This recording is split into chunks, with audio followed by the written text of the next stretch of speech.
E Deus criou o mundo. Criou o céu, a terra, as estrelas e o mar. E Deus fez o homem e deu a ele a fé, a esperança para se reencontrar nos momentos mais difíceis.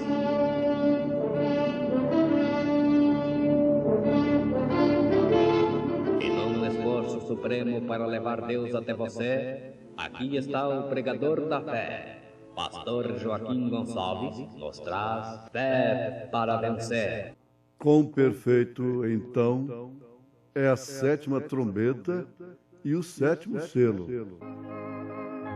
Ouvintes, a festa das trombetas, como sempre afirmamos, uma das grandes mensagens do profeta de Deus para esta era. Traduz este assunto não por um pensamento próprio de um homem estudioso, um pensador, um especulador do Apocalipse. Não. Um homem que, quando menos estava esperando, Deus vinha a ele para falar de coisas que os estudiosos têm estudado há séculos, formando matérias e matérias controvertidas.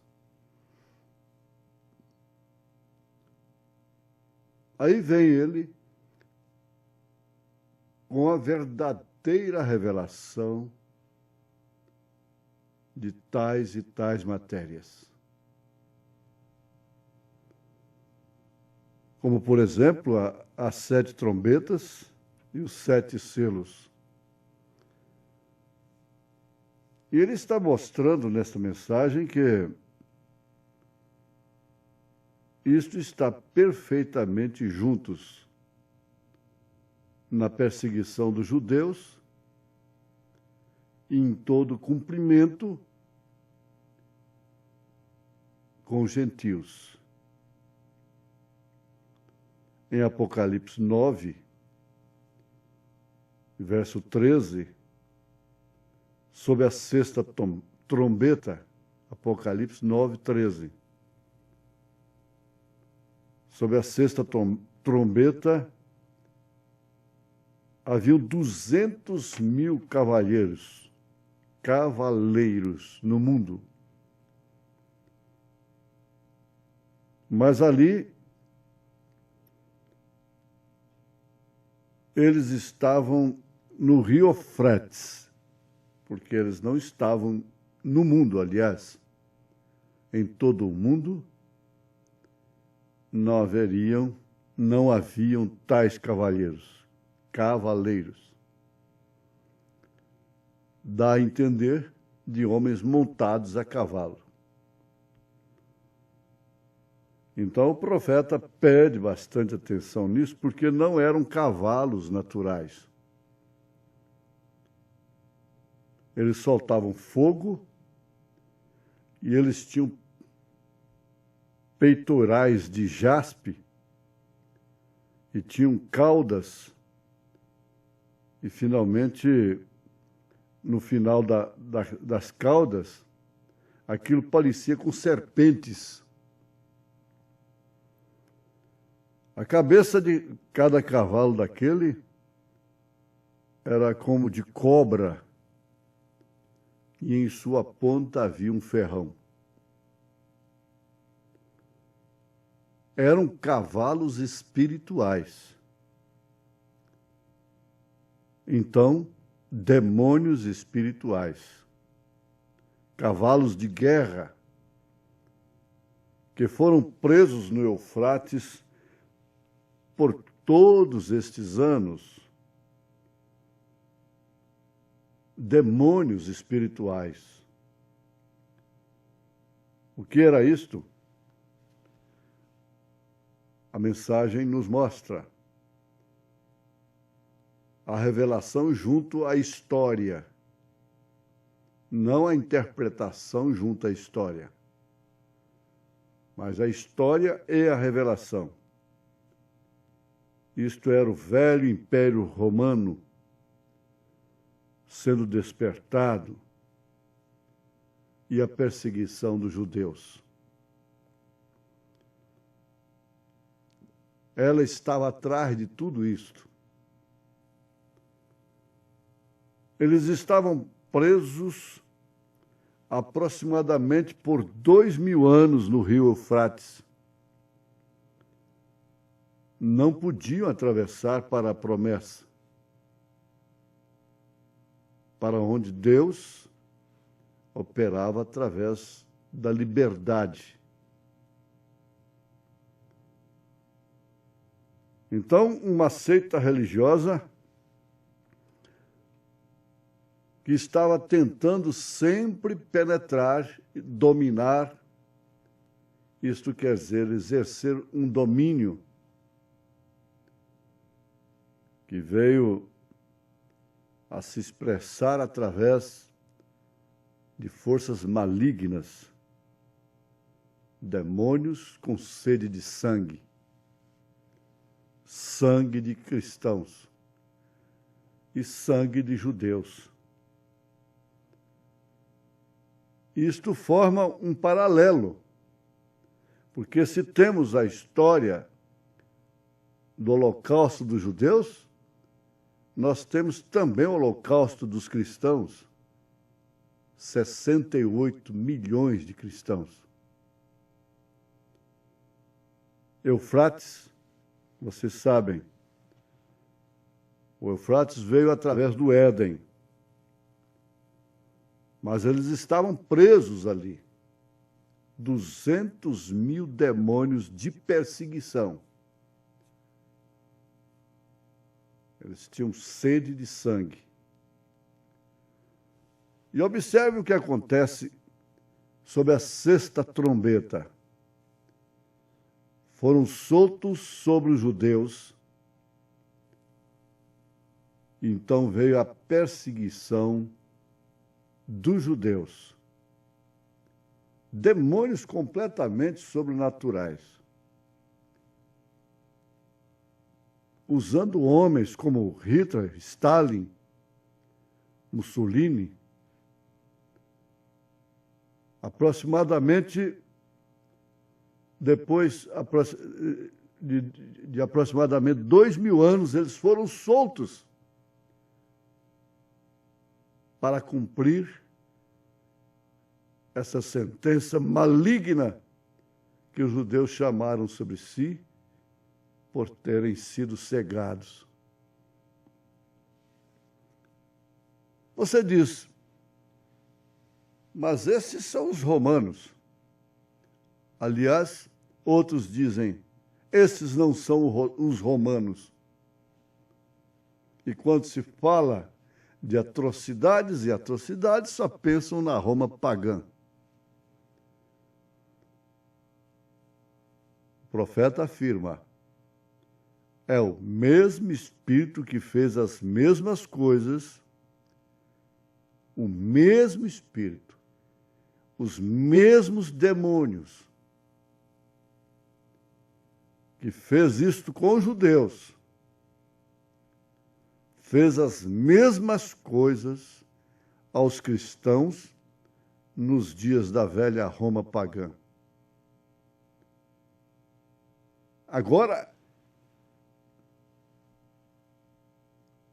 observe o Israel natural e o Israel espiritual. Enquanto nós podemos ver as coisas em relação ao passado, ao presente e ao futuro. Porque há muitos que só conseguem ver o passado e às vezes o presente. E dão mesmo até glórias a Deus e se rejubilam, e às vezes se entusiasmam, se estimulam com aquilo que foi passado, a fé expressada, revelada no passado e no presente, mas nunca pode ver o futuro. E o que forma o futuro é o passado. O que traz o futuro é o passado. O que formou o hoje foi o ontem. Amanhã, o hoje é passado. O hoje esteve no futuro. Agora ele está no presente e amanhã ele está no passado. É bem como o homem. Você está gozando de juventude hoje? Mas guarde isso. Amanhã não é assim. Não poderá ser assim. O seu hoje traz o seu futuro para o passado. O seu presente para o passado. Porque isto não para. O relógio não para. E troca-se de calendários e calendários, e vai assim, e todas as vezes que se comemora um aniversário, está comemorando um ano mais próximo do futuro, do outro lado. Então, tanto os judeus quanto os gentios sofreram coisas no passado que dão lugar a cumprimentos do presente e do futuro. A Igreja de Jesus Cristo hoje não sofre nada da que a Igreja do passado sofreu. Ela não está sendo levada às arenas, às fogueiras, aos leões. Ela está amparada pelas leis. Mas, meus irmãos, o povo de Deus está dentro de uma arena terrível. Ela é fria, ela é psicológica, ela é de direitos humanos. É a era governada por crianças e mulheres, os filhos governando os pais. Somente uma mensagem de profeta que pode mostrar isto à luz dos acontecimentos. É era de domínio feminino. Isso significa uma coisa pior do que leão, arena, porque ali o crente selava logo o seu testemunho de uma forma definida. Ali ele não estava sentado em lugares onde haviam astutas ciladas do diabo para lhes enganar. Não havia engano. Se não negasse a Jesus, então morria.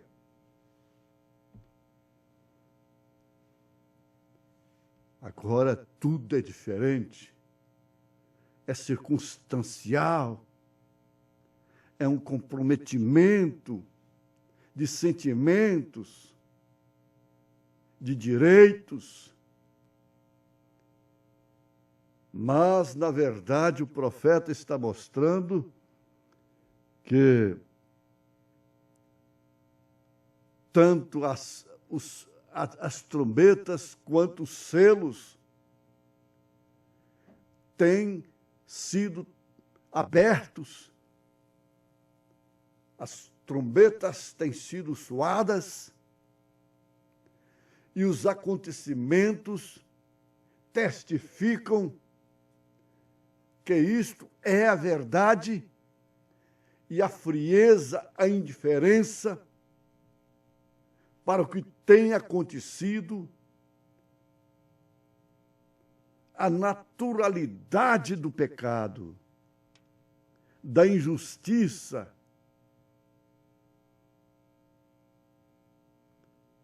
nós temos de lembrar que o mundo está cheio de justos, como Ló, mas lembrarmos também que na galeria dos heróis da fé, em Hebreus capítulo 11, não existe o nome de Ló. Pela fé, Ló escolheu Sodoma. Pela fé, Ló saiu de Sodoma arrastado pelos anjos.